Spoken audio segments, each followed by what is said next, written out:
আজকে Mahadev pyramid meditation সেন্টারে ধ্যান করতে এসে আমি প্রথম দিকে দেখছিলাম যে ফ্যানের আওয়াজ হচ্ছে, বাঁশির ফ্লুট মিউজিক যেটা চলছে।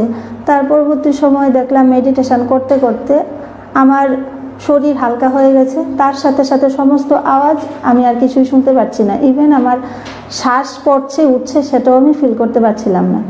তারপরে আমি দেখলাম বজরঙ্গবলীকে, দেখলাম রাধাকৃষ্ণের যুগল মূর্তি, দেখলাম পত্রীজিকে দেখেছি, আমাকে মেসেজ দিয়েছেন কন্টিনিউ এই মেডিটেশন করার জন্য, তিনি বলছেন একদম ক্লিয়ার আমি শুনতে পেয়েছি। আমি আমার ইষ্টদেব শিবজিকে দেখেছি আজকে মেডিটেশনে।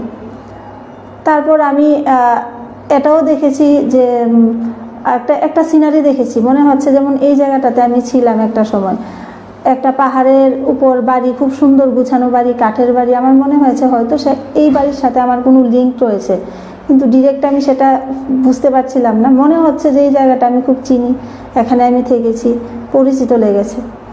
তারপর এরকম আমার ফিলিংস হয়েছে।